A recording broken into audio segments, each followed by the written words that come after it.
on. Good day, everyone. We are happy to come back together again as a family of our Father in heaven. For this is the day that He has made, and today is a holy day unto Him. Today is His Shabbat, a day of rest unto Him, and we give our honor, glory, and praise unto Him. This is a day too that once the going down of the sun, we shall be again looking for the new moon of the ninth month. So this will be a very interesting um, day when the sun go down.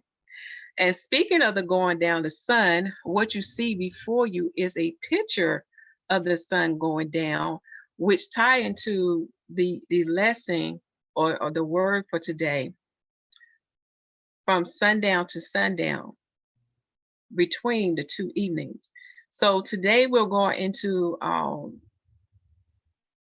the work of Josephus as well as the King James 611 Bible to get an understanding. What does it mean of the going down of the sun? What does it mean from even to evening? Or what does it mean between the two evenings? So we're going to get a little bit more detail today. Okay. I know there have been a lot of crazy doctrines out here about when a day begins or when day starts.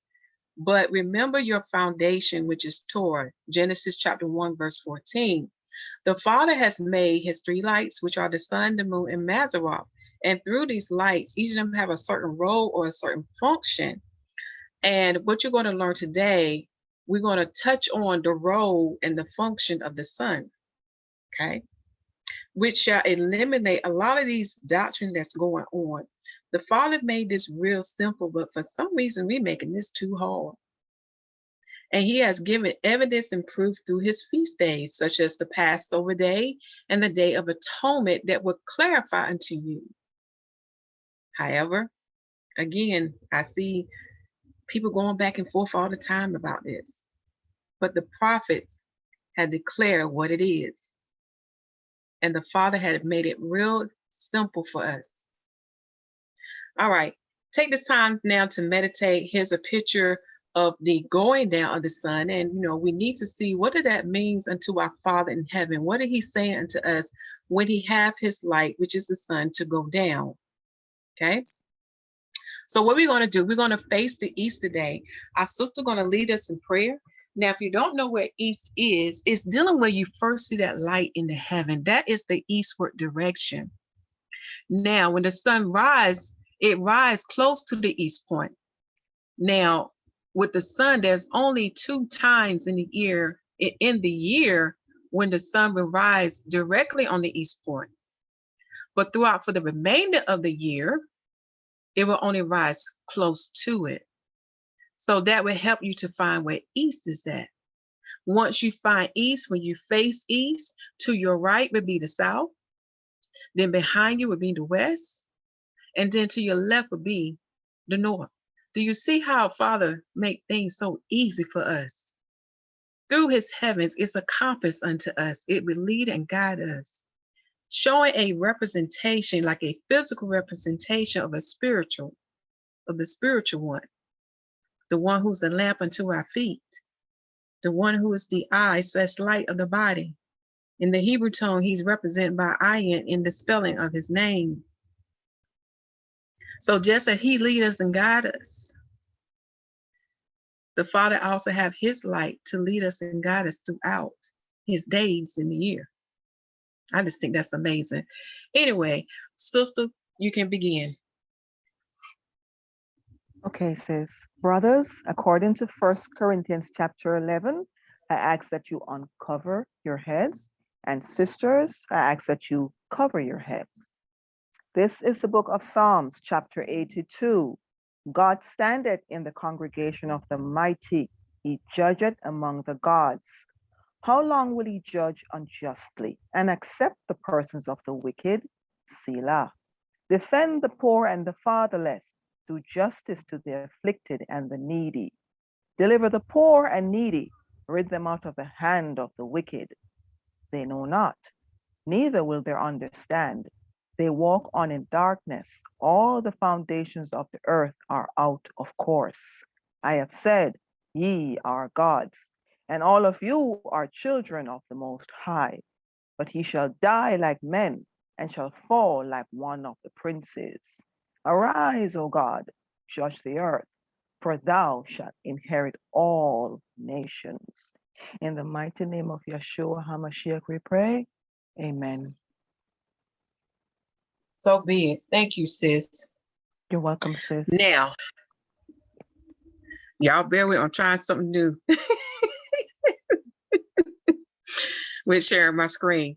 So the next thing we're going to go to, I have to give you the date. Most of us are familiar with what the Gentiles been teaching us about their calendar, because you know we're in the fourth beast calendar. And the fourth beast that I'm talking about, what empire that is ruling, is the Roman Empire. Okay, you have to read the prophecies that was given unto Daniel, as well as the book of Revelation, and as well as the Apocrypha, as well as many other prophets, to understand what kingdom you are in now. So the date that I'm giving unto you, that most of us are familiar with, is dealing with a Roman date. And today is their month known as December. It is the 12th month unto them. And it's the fourth day in the year of 2021 AD. Okay.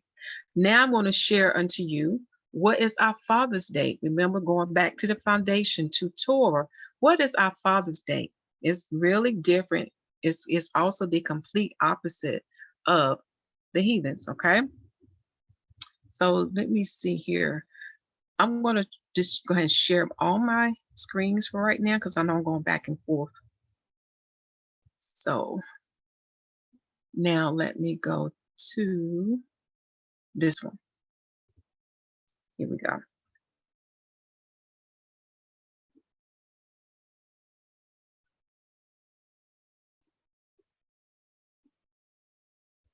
Now, as far as the year that we are in, there are two types of years you need to be familiar. You need to know the year from creation and the year from Adam. Now, as far as the year from Adam, we are in the 8th day from Adam. And that year period starts from the 7,001st year, ended in the 8,000 year.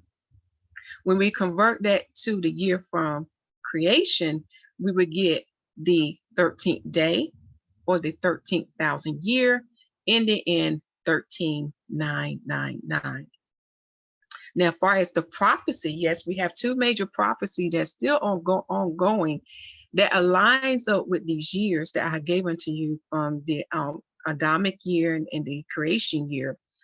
The first one is dealing with the 7-day prophecy. And now, if I remember that correctly, we're in the 5th day of the 7th-day prophecy. And remember, a day unto the Father is 1,000 years. Okay. And the second prophecy that also line up with these years is dealing with Enoch's 10-week prophecy. At this time, we are in the 8th week of Enoch's 10-week prophecy. So as you see, we don't have long. Things are winding down, and it lines up with Matthew 24. For the Messiah told us to watch and pray, and he said that we would know the season of these things, just as we would know the time when the fig tree would be ripened and ready to be eaten. Okay, so we would know the season of these things. Now, we not know the day and time of his coming, like the Pacific day and the Pacific time, but we would know the how can I say, the day, not say the day, or the year, or the season, okay, of his coming, or when he's due to come back. Again, let me make myself clear. I'm not talking about 24 hours. Okay, I'm talking about a season or a period that he will fall into when you look at Enoch's 10-week prophecy, the 7-day prophecy, and the Adamic year, as well as the creation year. You will know when he's due to come back. Okay. Now, as far as the month, we are in the month known as Bull, and we are in the 4th week of the Most High Calendar, which you see before you now. Now, the day of the 8th month, known as Bull, it is the 29th day. Now, as far as the day of the sun, we are in the sun's 9th month and 12th day. Far as the date will be converted to the heathens, because remember, the Father start his day from sundown to sundown. But the heathen start their day from midnight to midnight, for they are the children of darkness. That's why they start their day in darkness. But we are the children of light, and we start our day in light and end in light. Okay, so when you convert that, that falls on December the 3rd at sundown to December the 4th at sundown. Take this time now to pause your screen. Now that we had that out the way, from our last craft session, we had discussed with you about the 13th sign and why we follow tropical instead of sidereal. Check those videos out in the playlist for those details. But most importantly, go to the video description box to get the link of those articles to see all the details. But one thing I would like to point out, I got to find the article. Let's see here. It's this article right here that I did not mention in our last section. And for those who had a chance to review the article, you would have seen this obvious sign why we follow tropical and not sidereal. Now, the title of this article is The Sun's Entry into Zodiac Signs in the year of 2021 AD. It comes from Earthside.org, okay? When you scroll down, it gives you the date when the sun will enter into each sign based on make sure I'm looking at this right. This is trouble. Sorry. I'm gonna go this one out. And I need to go to this one.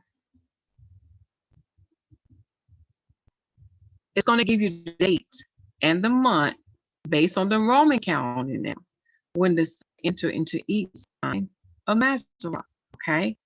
And one thing that you notice as you go further down, and the title of this article is, I forgot to give you the title and give you that, is the sun entry into zodiac constellations in the year of 2021 AD. So down, you would notice that when the sun enters to the I don't know the number that would be, no, Libra is 7. So when the sun enters to the 8th sign of Mazzaroth, which is Scorpius, it will happen on November the 23rd in the year of 2021 AD. Okay, and this is sidereal. So as I proceed further, it's going to run 13th sign. I'm not that word, but is the serpent bearer or the serpent holder. Okay, and it's going to enter that third sign on November the 30th in the year of 2020. Now, when you compare the two dates, all right, when you see the sun into Scorpius, and when you see the sun into that 13th sign, when you go from November to November, you would notice a 7-day difference. That's really a big difference, y'all. And the reason why I'm saying that to you, when you look at the formulas that was given unto the prophets, such as Enoch, and the formula I'm talking about is 30, 30, 31, we know you should have at least 30 days. Now, I am aware of second Enoch because there is a change that does happen later on. Instead of 364, we have 365 and a quarter. And the law that in heaven is that the quarter is the 4th year. Now, the 366 is not the same. It is completely different, y'all, for those who keep records. What I'm pointing out to you is that you can't have a 7-day difference. Not the way the Father said this. This is why we follow the 12 signs and not the 13th signs. Okay? And the 13th sign I'm talking about dealing with the serpent bearer. It's for those who follow sidereal. They're going to run into this. Those who follow, we're not going to run into this. Okay? Now, this sign does exist in heaven, but our Father in heaven have no reason or no purpose for the sign.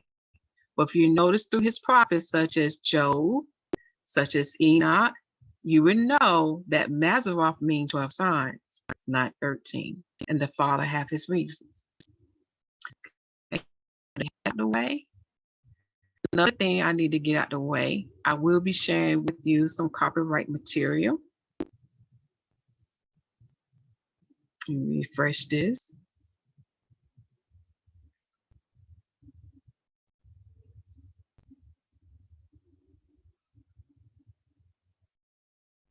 I have to wait for that page to respond.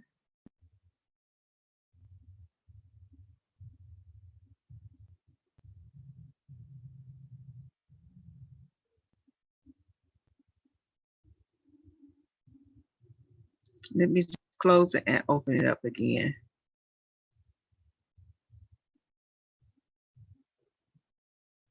So I'm going to go back and open it up again. I didn't want to respond, okay? Okay, so let me close that page out and try it again. And open up again. So we got to see here.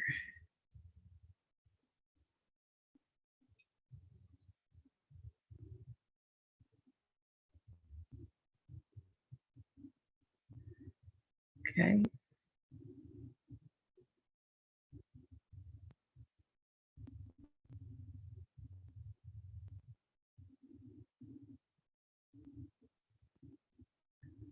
It's taking a little while for it to come, but we're gonna get there.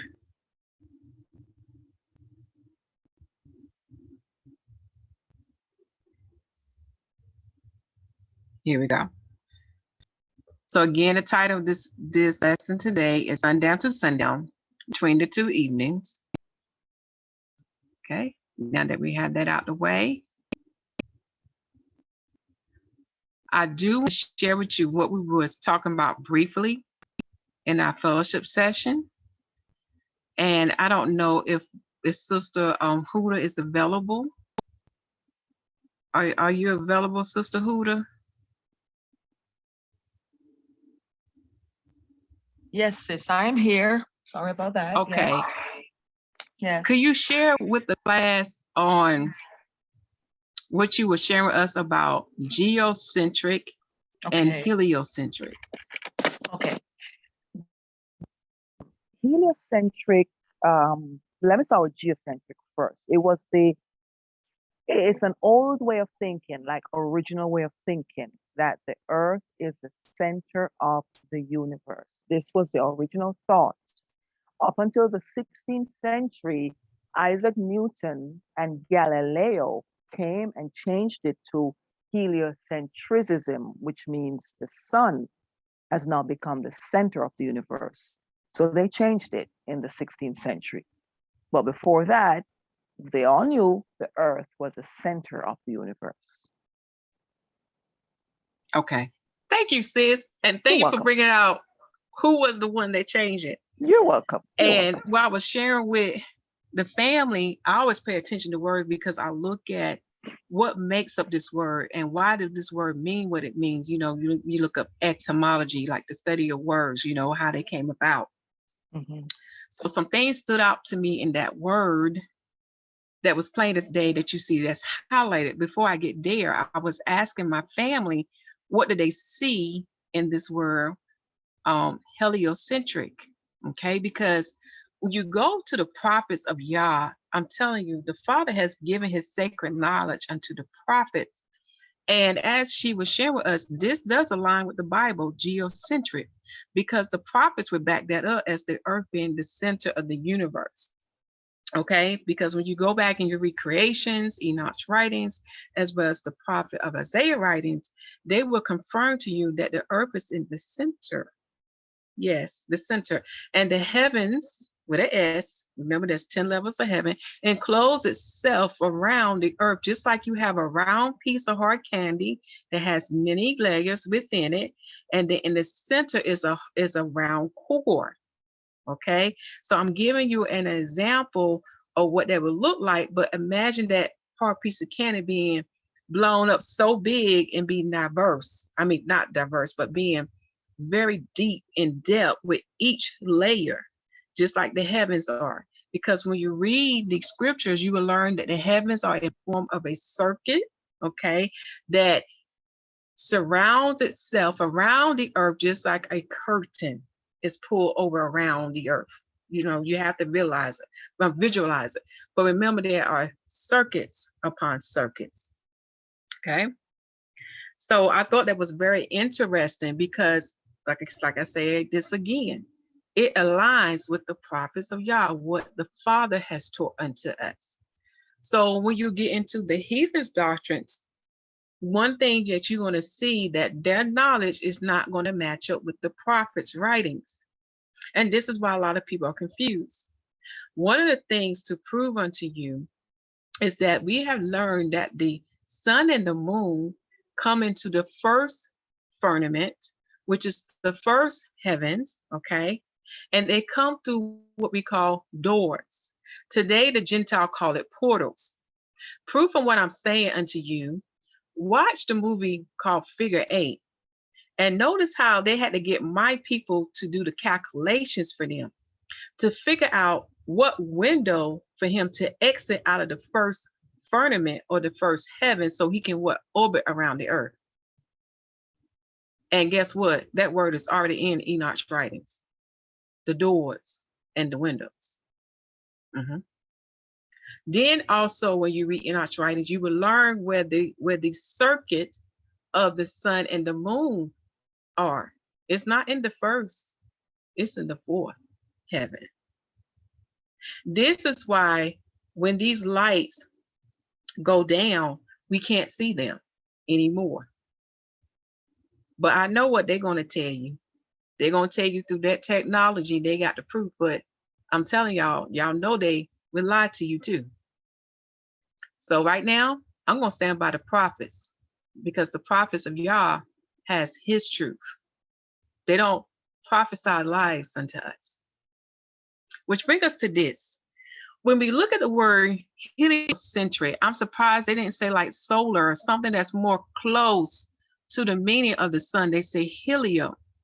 And the root word, one of the root words we can see in this word is hell. What that should remind you of? And my sister Huda had brought this out, and I'm glad she mentioned it. She said, it kind of reminds me of the Greeks. I said, yeah. I said, you're getting very hot. You're getting close. Because when you study the history of my people, especially the 1611 that has the Apocrypha that gives you the inner detail of the Greeks, when my people had to go through the Greek captivity, you will learn that they Hellenized some of my people. Now, some of the modern words today that can go along with Hellenized, that means to live your life in the ways of the heathens. Because when you study about the Greeks, they actually were worshiping Satan, which go back to the hosts of heaven. It's no different. There's nothing new in the sun, y'all. Okay? And because they worship Satan, they are what? The children of darkness. That's what makes them the children of darkness, because they were worshiping Satan. All right? And we all know what is the condemnation for the children of darkness, or what punishment is for them. It is hell. It is Sheol. And the day will come that Sheol, which is hell, shall be cast into the eternal lake of fire. So this is why we see this word Hellenized, or the word hell, being expressed in these words. Heliocentric, the word hello, because the living word told us to greet each other in peace. Matthew 10. When you go in one home, you are to be at peace unto that home, which is Shalom. And if your peace return back unto you, then you know the Messiah's spirit don't dwell there. When you study the Hebrew words that makes up the spelling of the word shalom, you understand the mystery behind the word peace. So no, I do not greet you in hello, because I'm not trying to bid you low, or I'm not trying to send you to hell. Do y'all see the connection? Let us keep going. When we look at the word Hellenized, some other words that come into mind are these. They've been modernized, Babylonianized. And you know, Babylon comes from the root word Babel, which means what? Confusion. What's enough? Assimilated. Because you would see this by a lot heavily among my people. They are assimilated. They want to be like these heathens. They don't want to embrace the ways of the Most High. Okay? They want to live their life like the Greeks, like the Romans, like the Babylonians, like the Gentile nations.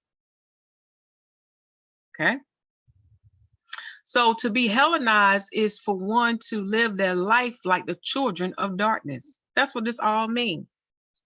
Children of darkness. So now we can see why this word here was formulated or created, or to label that the sun is the center of the universe, because they are worshiping the hosts of heaven. They are worshiping the Father creations.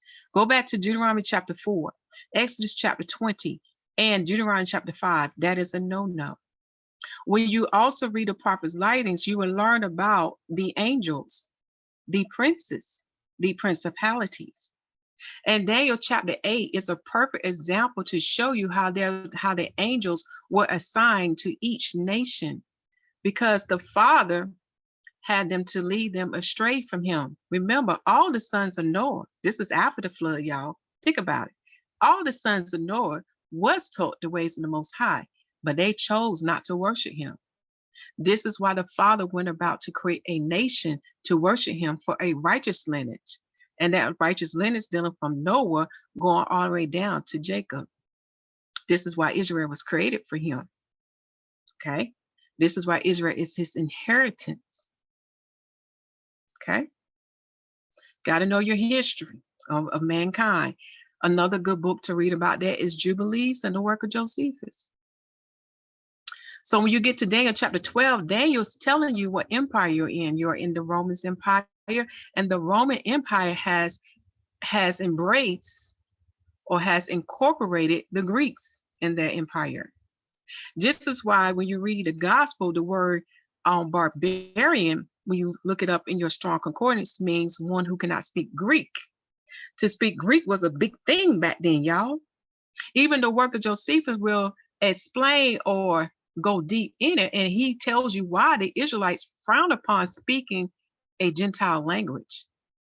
But I thank the Most High that Josephus had his writings, because see, his writing was in the Hebrew tongue, but he had his writings translated into the Greek tongue, because there was those going around telling the lies or not telling the truth about the actual historical events that pertain to the Israelites. This is why in the fourth beast that Daniel saw, the brass nails represent the Greeks. Now today, the brass nails or the 10 toes have become the UN. But we can see the Greek culture and the Roman culture being expressed throughout these countries. Look at the buildings. Look at the court system. They are telling you whose empire you are in, and that is Edom, Esau. As written by the prophet Ezra, he said what? Edom is the end of the world, and Edom is the end of the world, but Jacob is the world to follow after it. Meaning that a seed of Jacob shall supplant Edom, or take the place of Edom, and that seed of Jacob that was to come is Yahusha HaMashiach. For he shall be what? The King of kings and the Lord of lords, and he shall get this world back in track. For his Father in heaven has given him all powers and all authorities. You have to know your prophecies. Okay. So I thought that was a very interesting thing that we discussed, that that we're sharing with you, but it's something to think about. Now you begin to understand what it means to be Hellenized. In other words, you see the ancient meanings like to become like the Greeks, right? But to sum it all up, it is to become the children of darkness, and your father is Satan. That's whom you follow and worship and serve. Okay? This is why you see many who've been modernized, Babylonianized, or assimilated. This is why they can't let the things of this world go. They loved it too much. This is why they cannot embrace what is in the covenant that our Father has made with Adam and with the Israelites. Yeah, let's go back to the beginning. That's another mystery. All right.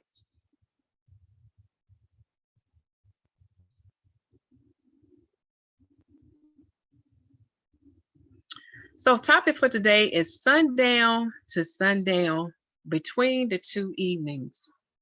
Okay. Now I have here a diagram that we're going to come back to. And as I was doing some research on something, this particular verse stood out to me in the work of Josephus. But before we go there, as y'all see, I got a lot of scriptures to look at for us to look at, and even our article. I want to go to Exodus chapter 12, where it sets the foundation, okay, before we go into the work of Josephus. Because this is something that the Father wants us to really get an understanding about the sundown to sundown, and why does it mean between the two evenings when we look at two of the feast days. Now, I have seen this expression mentioned in the side notes of the 1611 in other chapters. At this time, I can't remember it, but we're going to really get the understanding, what did this mean? Okay. And then we're going to see why the Father would have us to do certain things between the two evenings. Okay. So let us go to Exodus chapter 12. We're going to set the foundation first. And as this open up, I also want me to remind you, the reason why his people are having a hard time with all these doctrines that's going on about days and when to do this and when to do that, because we're not asking our Father, what is your law? What is your rule? What is your commandment? Help me to understand what it is. Because we forget, we have been taught in the ways of the heathen, and because all this knowledge that we got from the heathens, it has confused us. This is why when we are awakened, the Father wants you to go back and reread and spend time with him to understand his mindset, because he told us through his prophet Isaiah, he said, my ways is not like your ways, my children, and my thoughts is not like your thoughts. So according to our rules and standards, it is completely different from his rules and standards. Okay. So in Exodus chapter 12, let me see where we're going to read at. To reader one, if you don't mind, can you read verse 5 and 6? Okay. Verse 5, your lamb shall be without blemish, a male of the first year. Ye shall take it out from the sheep or from the goats, and ye shall keep it up until the 14th day of the same month. And the whole assembly of the congregation of Israel shall kill it in the evening. Okay. So when we was last together, we talked about sacrifice. So we see the word kill and sacrifice can be interchangeably, because it's dealing with what? The shedding of blood. And notice the phase of the day that this take place. It takes place in the evening. Now there is a side note here in the 1611 to expound on the word evening. Okay. And that side note is, it says that when we go back to the Hebrew, we will learn that that particular word evening means between the two evenings. Between the two evenings. Let me go back and show y'all in its original form in the 1611.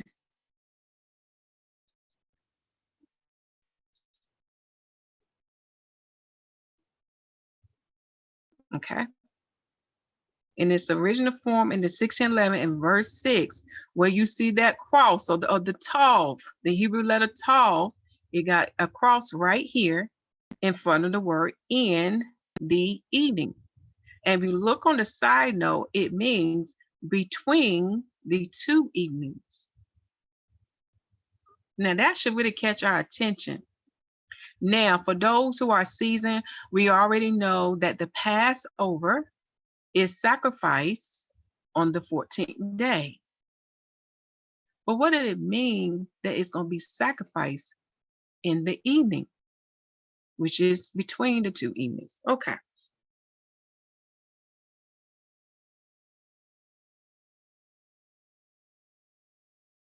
Let's also go to Deuteronomy chapter 6.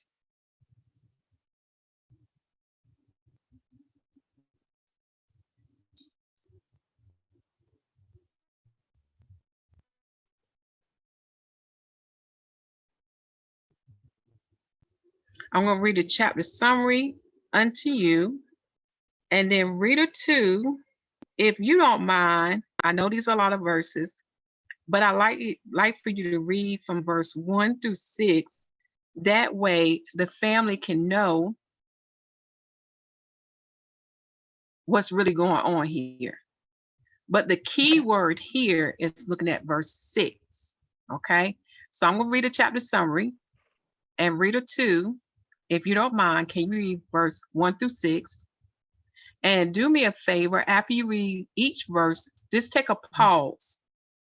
Okay. Between each verse. Okay. Okay. That way people can meditate as you're reading each verse. But Okay. the chapter summary in Deuteronomy chapter 16 says, the feast of the Passover, or weeks of tabernacles, every male must offer as he is able at these 3 feasts of judges and justice, groves and images are forbidden. Okay. Okay.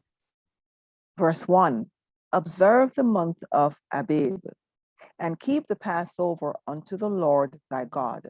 For in the month of Abib, the Lord thy God brought thee forth out of Egypt by night.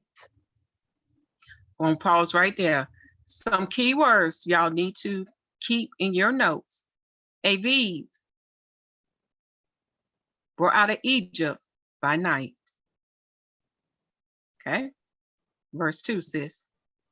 Thou shalt therefore sacrifice the Passover unto the Lord thy God out of the sheep of the herd, in the place where the Lord shall choose. To this place is named there.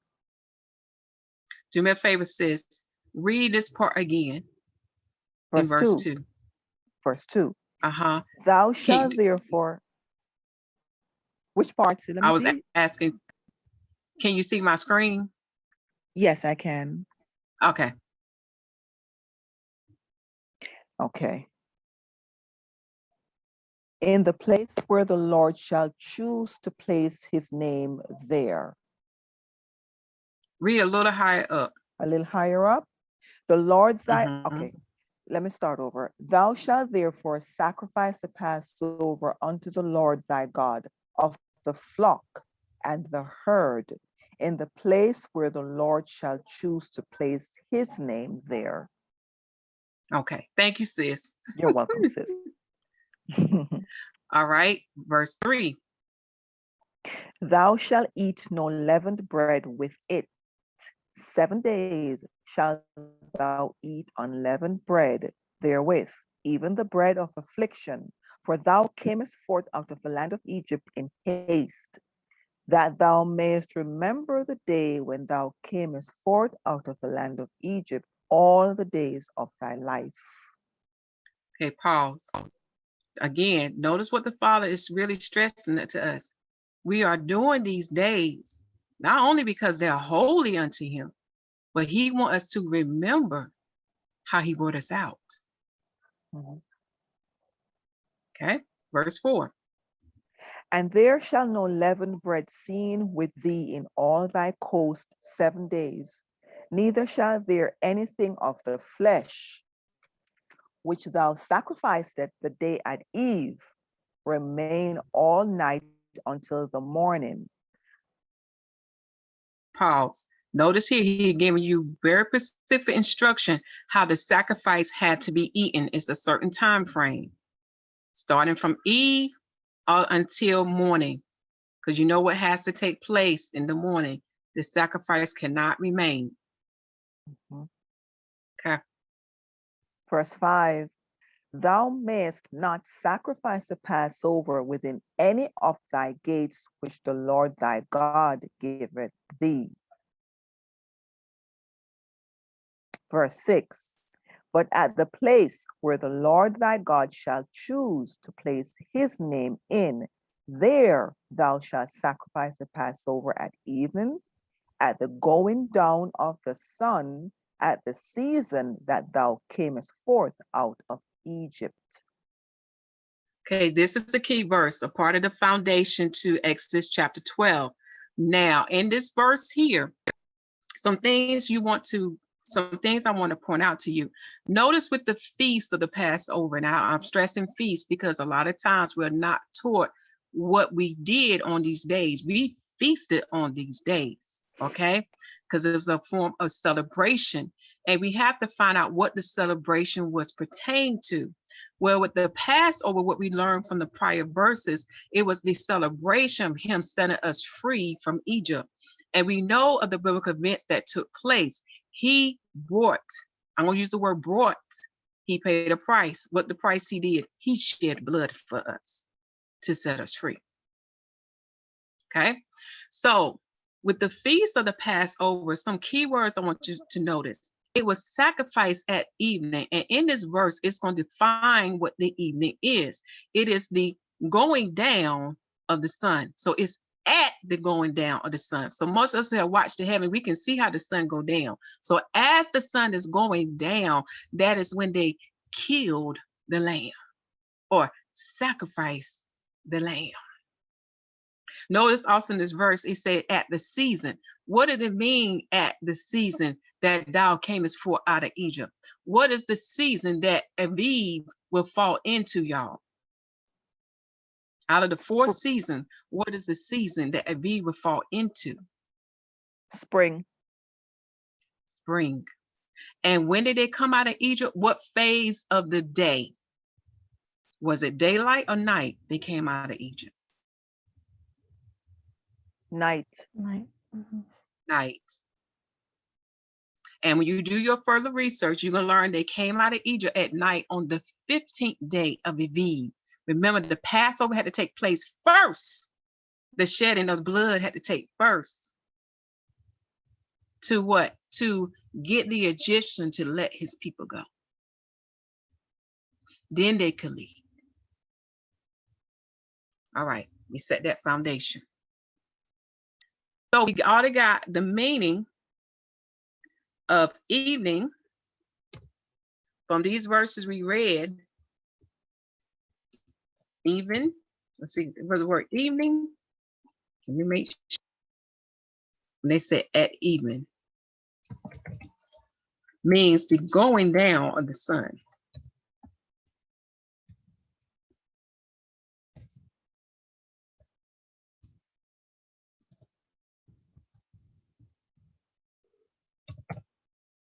But we also learn from Exodus chapter 12 that this word here at evening means what?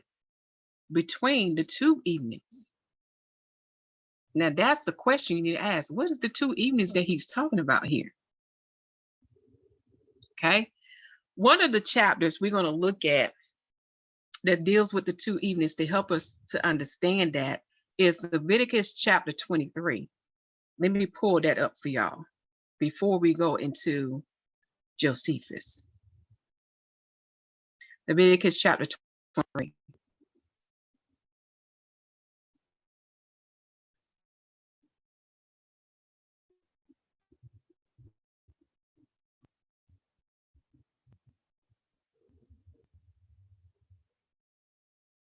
Father has given us another example in his days.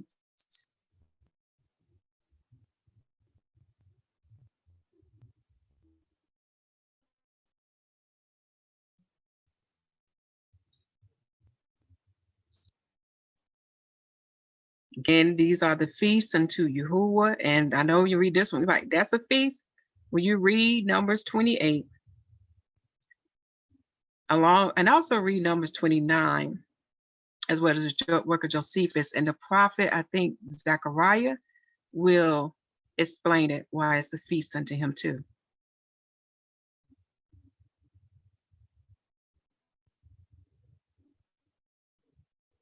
Okay, Leviticus chapter 26. I mean, not chapter 26, chapter 23. To reader 1, let's see here.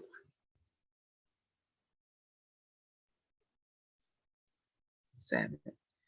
I tell you what, I will have you read verse 26, 27, 28, and 29, and then I will read verse 30 to 32. Okay, reader 1. And the Lord spake unto Moses, saying, Also on the 10th day of this 7th month, there shall be a day of atonement. It shall be an holy convocation unto you. Okay. And ye shall afflict your souls and offer an offering made by fire unto the Lord. And ye shall do no work on that same day, for it is a day of atonement, to make an atonement for you before the Lord your God. For whatsoever soul it be that shall not be afflicted in that same day, he shall be cut off from among his people. Okay. And whatsoever soul it be that doeth any work in that same day, the same soul will I destroy from among his people. Ye shall do no manner of work. It shall be a statute forever throughout your generations, in all your dwellings. This is the key verse, y'all. You want to highlight this verse. It shall be unto you a Sabbath of rest, and ye shall afflict your souls in the night day of the month at even. From evening unto evening shall ye celebrate your Sabbath. Now, when I first read this, and I was going through all my precepts, like Leviticus 16, Numbers 29, I'm trying to think of another chapter besides, and even the work of Josephus. My understanding of the Day of Atonement fell on the 10th day. So I often wonder why would they put the night day, okay? And notice here how it's written, in the night day of the month at even, okay, pause. From even unto evening shall ye celebrate your Sabbath. So I often wonder why it was worded like that. I was saying, is that a mistake? Because I'm understanding that atonement is on the 10th day. Okay. Now the word for Sabbath is rest. That was that note there. So y'all know me, I begin to scratch my head. I said, well, what does this mean, Father? So to understand what this means, we have to go back to Exodus chapter 12, verse 6, looking at that side note, that even means between the two evenings. And once we understand that, then we can understand why they would put the night day there. Okay. Make sure I get that. My notes.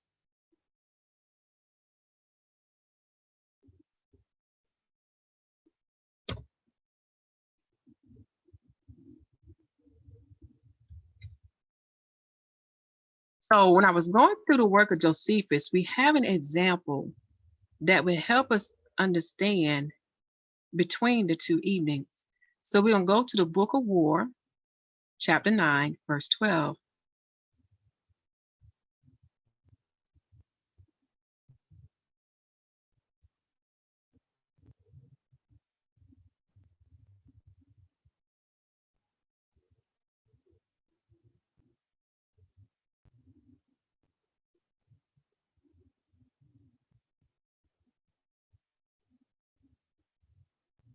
I think I said verse 12, but it'd be section 12.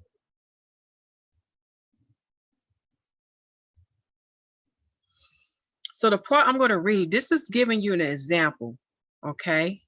Now, when you read this passage, this takes place in the 3rd year of the war, in the month of what they say in the Babylonian tongue, Nisan, In the Greek tongue, they say Xanticus, but in the Hebrew tongue, we say Eviv.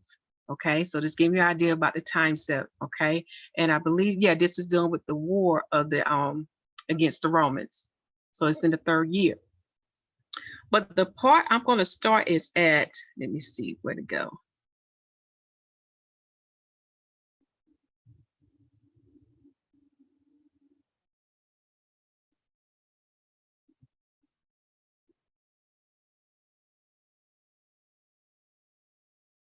It's right here. It says this, however, a considerable number of Simon's party failed, and many were carried off wounded, for the zealots threw their darts easily from a superior place and seldom failed of hitting their enemies. But having the advantage of situation and having withal erected 4 very large towers aforehand, that their darts may come from higher places, one at the northeast corner of the court, one above the X.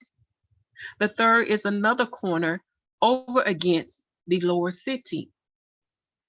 And the last was erected above the top of the P, where one of the priests stood of course, and gave a signal beforehand with a trumpet at the beginning of every 7th day, in the evening twilight. As also at the evening when the day was finished, as giving notice to the people when they was to leave off work and when were they to go to work again.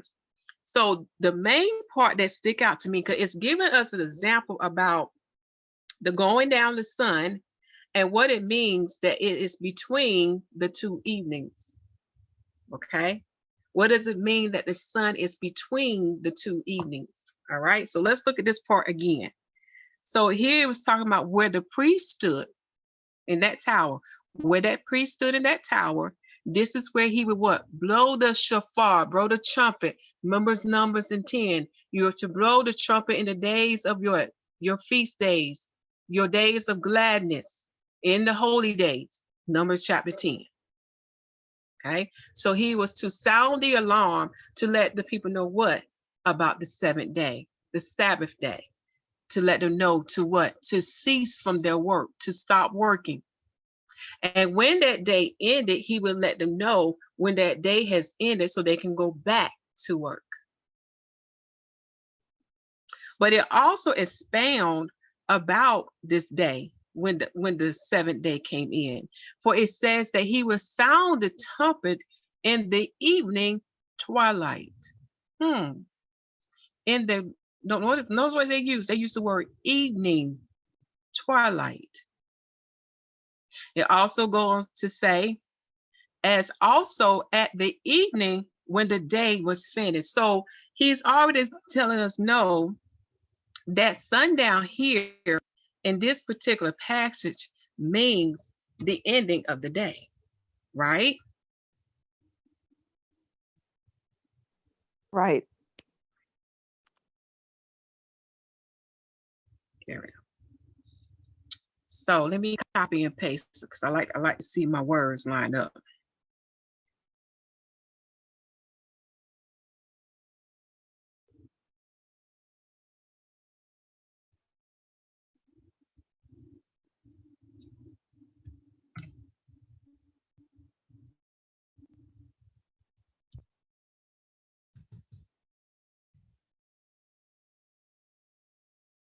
Okay.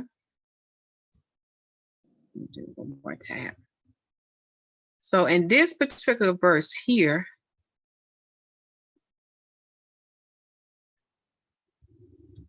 sundown. Oh no. Sundown lets us know when the day has ended.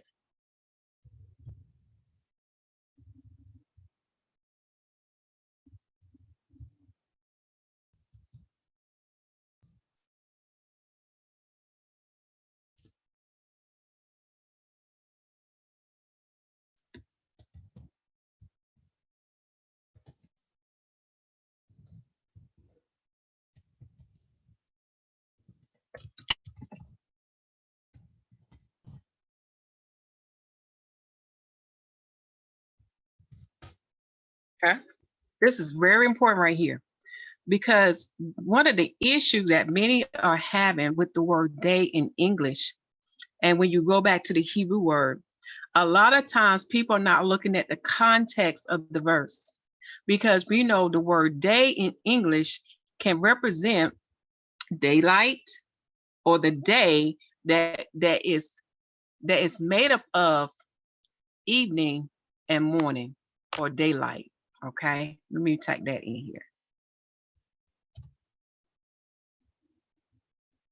Okay, so we know day, I'm gonna use big capital day, can be consistent of evening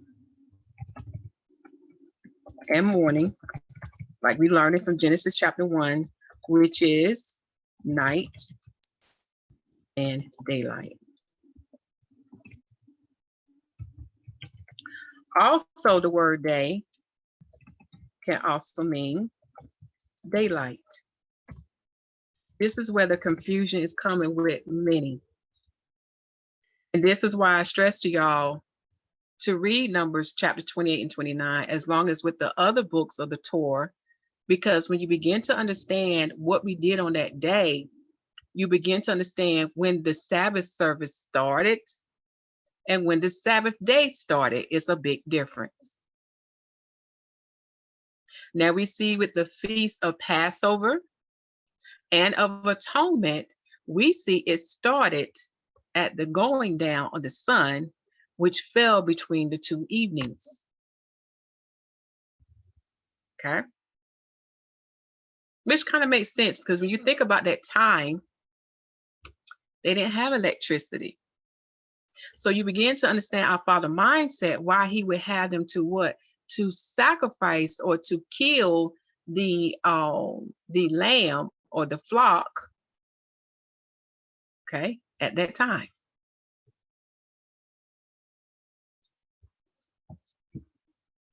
Another part in this verse we want to look at is telling us about the evening twilight. The evening twilight, which is going to help us really understand what does it mean for the sun to be in between the two evenings.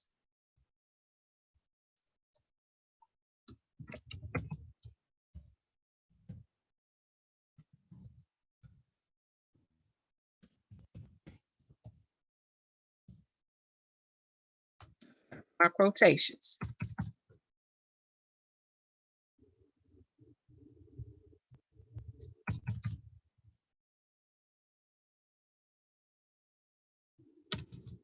Okay. So we're going to begin to understand what does it mean for the sun to be in between the two evenings.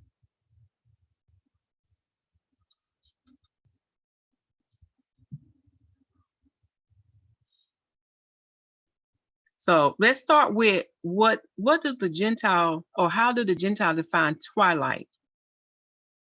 And then we're going to see how our Father defined his twilight.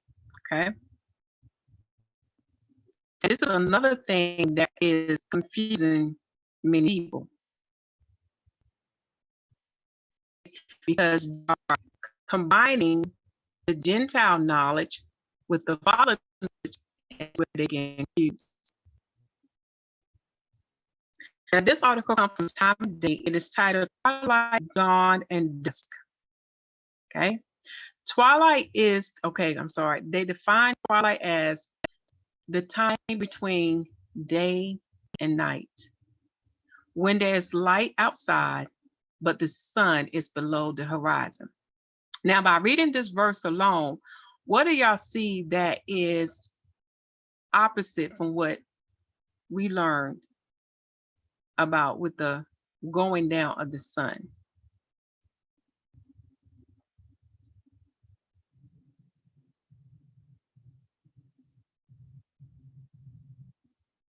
Okay. Could it be that this one is saying between day and night, whereas in the verse you read, it said between evening and evening?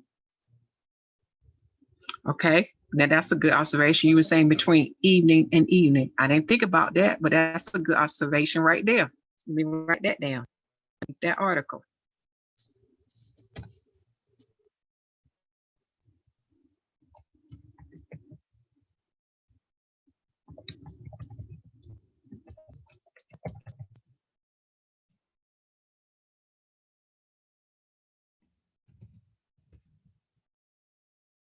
Okay, we see a difference right there.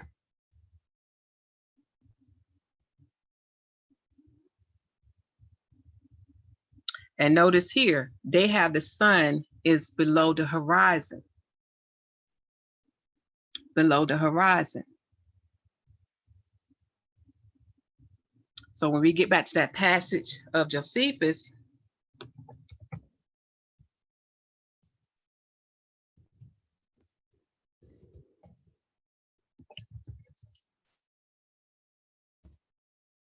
in that same sentence, if I can spell right, we see here that when the priest sound the shofar or sound the trumpet on the Sabbath day in the evening twilight, okay, which also signified that the day has finished, we know this has to deal with the going down of the sun.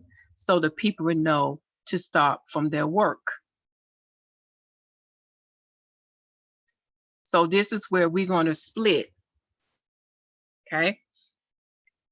But one thing I like what they say, it is between what twilight is the time between. Twilight is the time between, okay. Now unto the Gentiles, they would say twilight is between the day and the night, and that the sun is below the horizon. That's their criteria of twilight.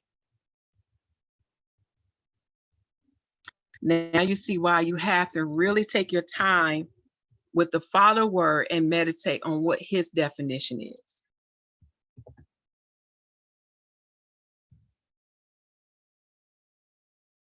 Because the best way to put this to say, well, our Father, twilight is the going down of the sun between the two evenings.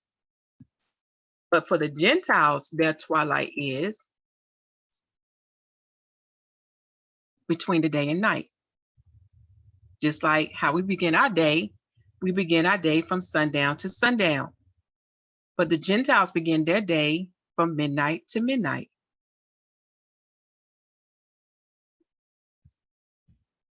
So that's why I say to my family, you have to write these things out to really see the difference. And this will help with your mindset, having the mind of Yah. That was a good observation, sis.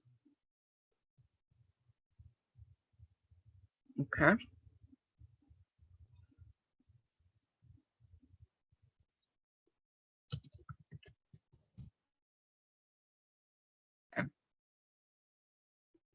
And then as you go further down, this is what twilight looks like without the sun.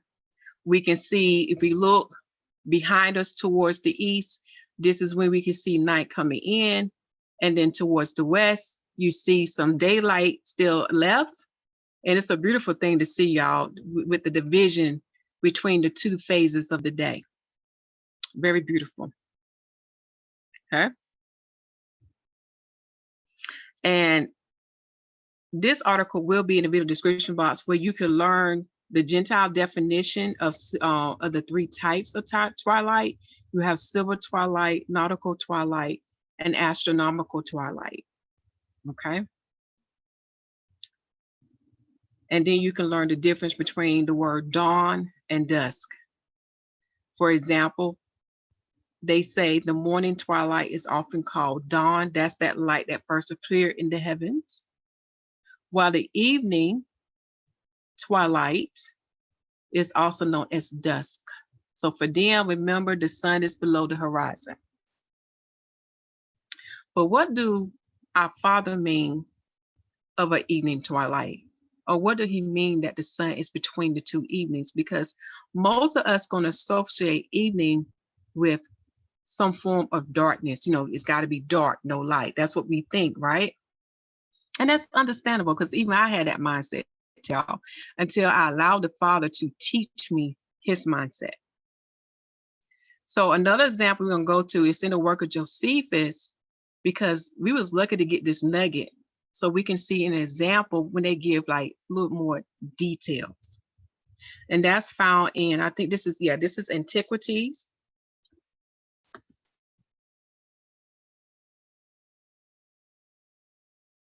We're going to go to book 15, chapter 3, section 3.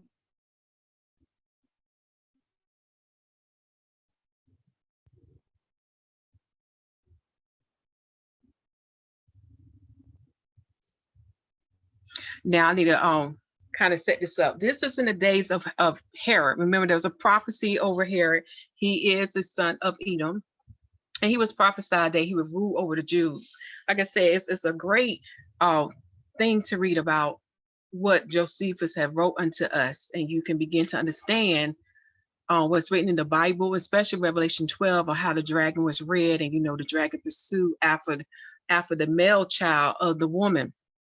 Okay, so this is in the days of Herod, y'all. I'll be honest, Herod was wicked now. And this was during the time of the Feast of Tabernacles. And this passage has some very good information about Jericho. And this is something you want to put on your side notes to have on hand, because when you study why Herod built a palace, I think he built a palace near Jericho, but you begin to understand why you had not only him, but you also had the Romans, like Pontius Pilate, to go up in that area during the season of winter because the climate was warmer there. See, yeah, as you go to further south in the land of Israel, it was colder. But as you go up, like a little more up around in the Jericho area, the climates there was warmer. So this is why you would have Pontius and Herod to retire during the winter season. So that was a good thing, to read about. But this is during the time of the Feast of Tabernacle when Herod was around. And I want to start reading at this passage here.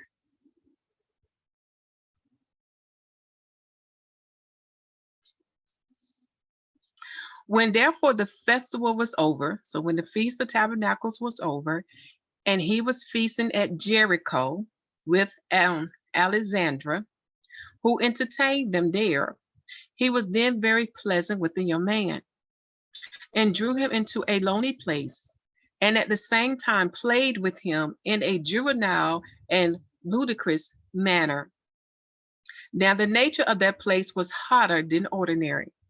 So they went out in a body, and of a sudden, and in a vein of madness, and as they stood by the fish ponds, of which there were large ones about the house, they went to cool themselves by bathing, because it was in the midst of a hot day. Now notice here, in the midst of a hot day. So let's give you an idea about the time frame of this day. Okay, in the midst of a hot day. Okay, at first they were only spectators of Herod's servants and acquaintances as they were swimming. But after a while, the young man, at the instigation of Herod, went into the water amongst them, while such of Herod's acquaintance as he had appointed to do it, dipped him as he was swimming, and plunged him underwater in the dark of the evening. Highlight that verse for those who have access to the work of Josephus. They plunged him underwater in the dark of the evening, as if it had been done in sport only. Nor did they decease till he was entirely suffocated, and thus was a murder. I ain't gonna try to say his name, but he's an Israelite. He's of the high priest lineage of the sons of Aaron, having lived no more in all than 18 years, and kept the high priest 1 year only, which high priest Ananias now recovered again. It's kind of sad what happened to that young man. Let you know how wicked Herod was. But here in this verse, it's giving an example about a phase of an evening. Like, what can an evening look like? So just let us know it's not always dark. It's not. Now, here's where it's going to get interesting. Okay. So let me copy and paste this. I'm going to go from this point. Oh, let me do this point, and this point.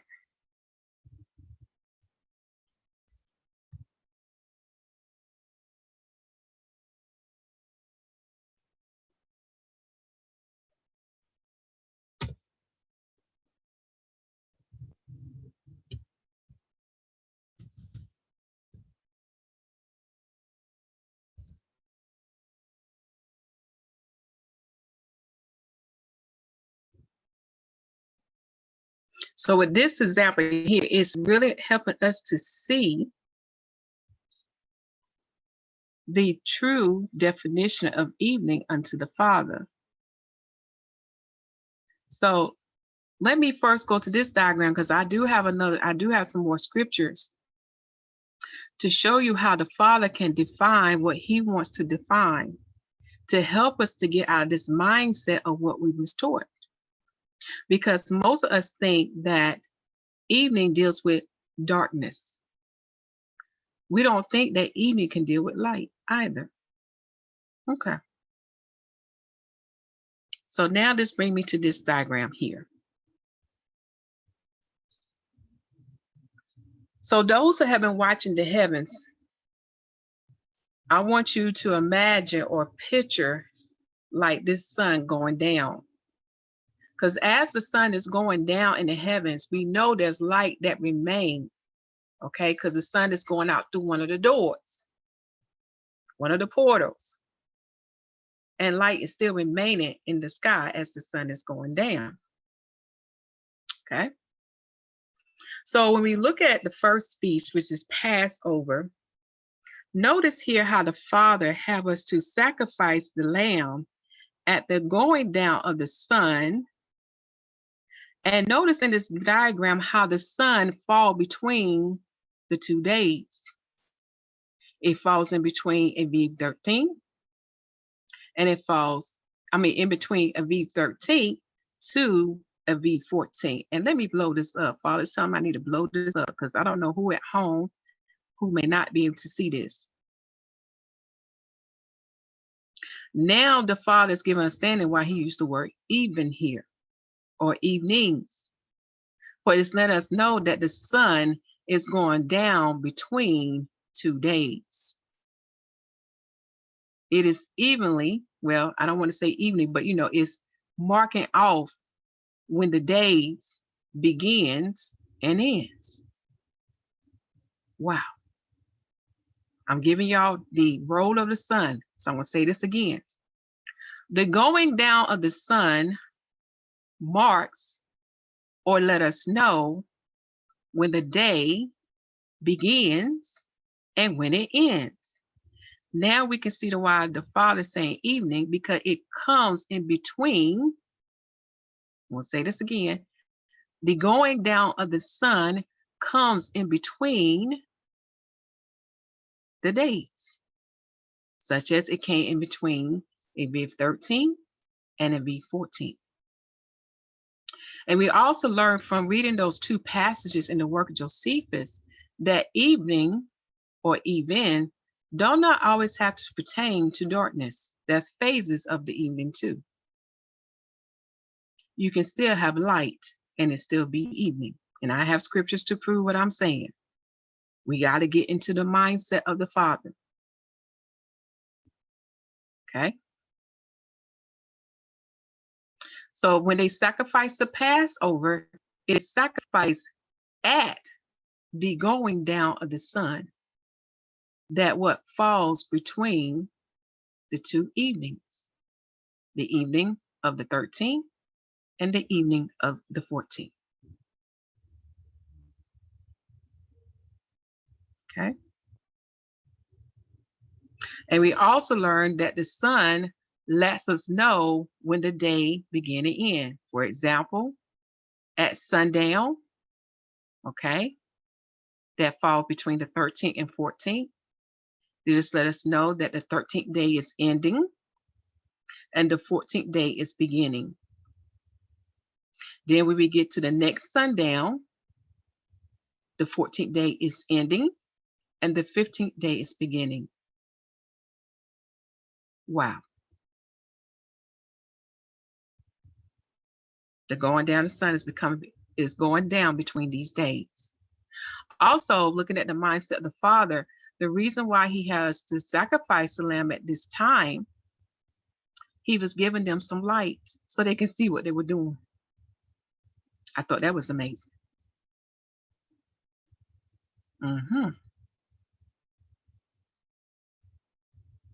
So from sundown to sundown, it lets us know when a day begins and when a day ends, making this a day. And the day I'm talking about, the day is consistent of what? Evening and morning. Now I know some can say, well, it's more than this morning now, so I'm going to explain that. You got to go back to Genesis 1 and 14. Father's telling me to do that now. Because when we get to creation day 4, did the language change? Let's see.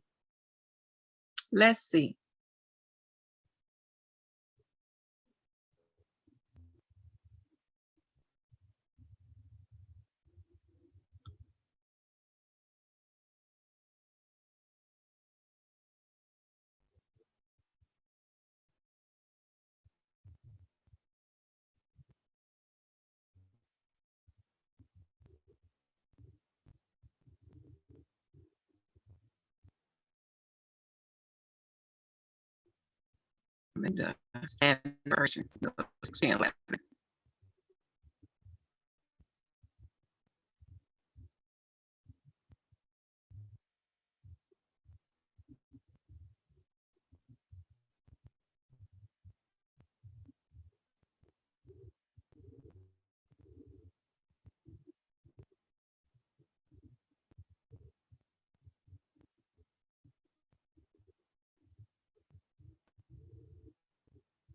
So we look at chapter, the verses. This is what I want to point out to you.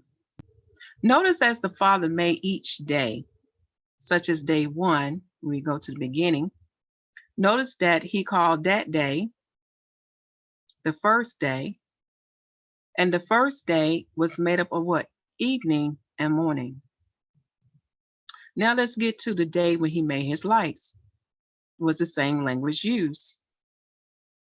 For when he made the lights, he called that day the 4th day, and it was made up of evening and morning. Okay? So the 4th day was made up evening and morning.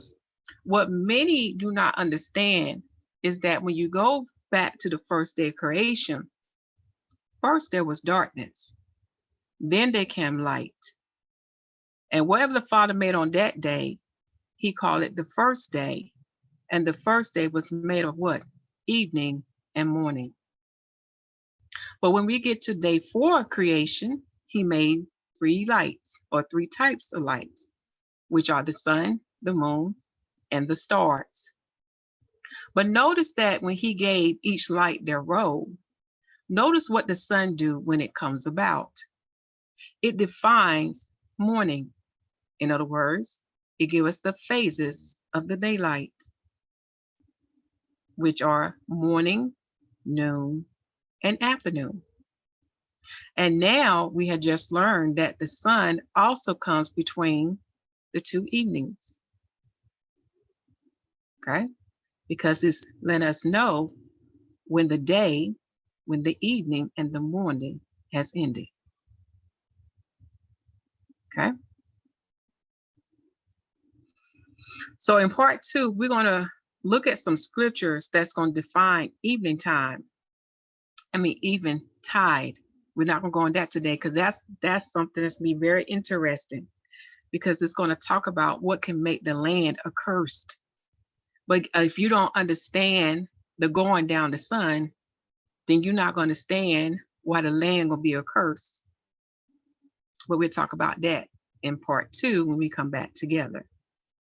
But what I want to point out to you, just meditate on. I know English is hard for all of us, but we just got to understand the mindset of the Father. What did this mean? And what the Father was saying, that in the beginning there was darkness. Then he created the light, that in the English tongue they translate as morning. And that day unto him was the first day of his creation. So when he get to day 4 as his creation, notice what take place. Notice what is the change? The change is now the sun is defining the phases of the day, such as morning, noon, afternoon, and I need to put evening now. Evening as well. Okay? Because when you look at the heavens, what do we see first? The light. Genesis chapter 1, right? Going back to those first verses. Then after the light, we see the sun. And when the sun come up, it's what? It's our clock. And the sun would tell us when it's noon and when it's the end of the day, which is the evening. And notice here in the writing, it's still written as day 4 consists of evening and morning. Another way to look at this is that day 4 still consists of what? Dark and night. Night. Sorry, y'all. Night and light. Okay. Very interesting.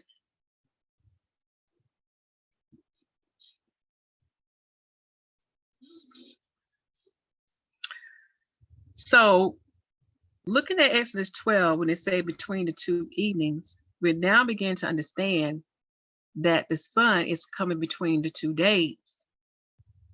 So as the sun is going down, that's when you have evening. Evening, even though there's a little bit of light left. Okay.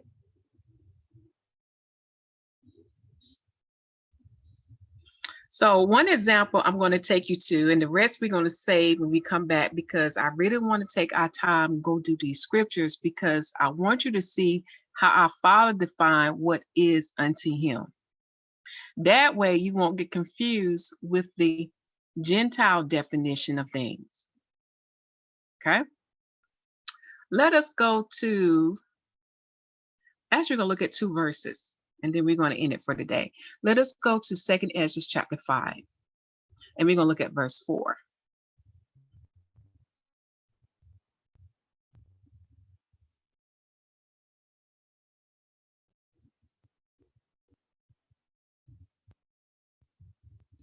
Read the chapter summary to you, and then I think it's reader 2. I'm going to have you read verse 4. Yeah, verse 4. So the chapter summary of 2nd Ezra chapter 5 in the Apocrypha says, the signs of the times to come. He asks why Yah choosing, but one people did cast them off. He is taught that Yah's judgments are unsearchable, and that Yah doeth not all at once. And that is true. Everybody think things supposed to happen right then, but they don't know Yah. He would space stuff out. Okay.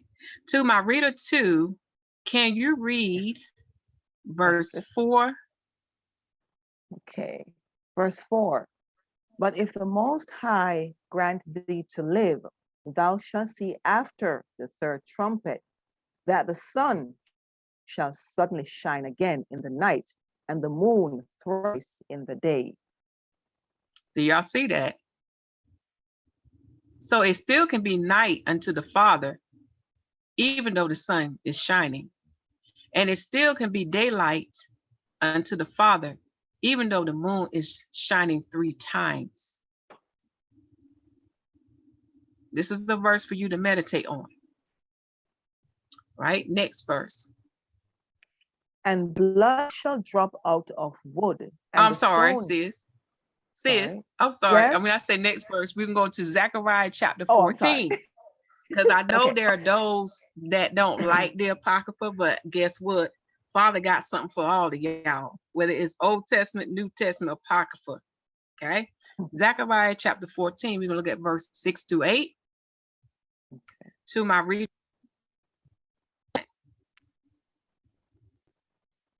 I want you to read once I get there. First, I'm going to read the chapter summary unto us. This is Zechariah chapter 14. For it says, the destroyers of Jerusalem destroyed. The coming of the Messiah and the graces of his kingdom. The plague of Jerusalem enemies. The remnant shall turn to Yahuwah, and their spoils shall be holy. Okay, so we're going to reader 1. I want you to read verse 6, 7, and 8. Okay.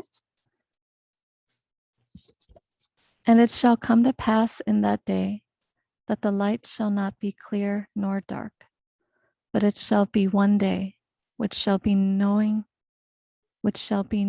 to the Lord, not day nor night, but it shall come to pass that at evening time it shall be light. And it shall be in that day that lewing waters shall go out from Jerusalem, half of them toward the former sea, and half of them toward the hinder sea. In summer and in winter shall it be. Now this is something for y'all to meditate on here, especially start from verse 6 and 7. What the Father is telling us, I define what it shall be, not according to your ways and knowledge, but according to my ways. Right here, especially in verse 7. Well, I want to start in verse 6. Look at here. He said, the light shall not be clear nor dark. The light shall not be clear nor dark. But he said, but it shall be one day which shall be known to Yah, not day nor night, but it shall come to pass that at evening time it shall be light. So the evening time still can have light according to our Father's thoughts, ways, or what he commands. Something to think about. So there is going to be a part 2, because I want us to check out other scriptures and looking at what does it mean with the going down the sun. In other words, what is the command or what is the law and instruction that this going down the sun is telling us? Okay. And now we can begin to understand our Father's definition of when a day begin and end. And then we can understand the timing of when we keep these feasts, like service versus the actual day. In other words, when the Sabbath service starts and when do the Sabbath day starts. A lot of people are getting confused on that. But if we take our time and go line upon line and precept upon precept, we begin to understand what it is unto our Father in heaven. Okay. Again, remember, a lot of us have been modernized. All right. We have been spoiled, such as we have electricity. We have a lot of technology, a lot of things that make it easy for us. But if we would go back to the days of old and depend on what our Father created, we would begin to understand these scriptures a whole lot better. But we're coming to that. Believe it or not, we're coming to that.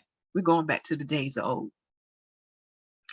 So there will be a part 2 dealing with the meaning of sundown to sundown between the 2 evenings. So this would be part 1. Let me put in here part 1. Okay.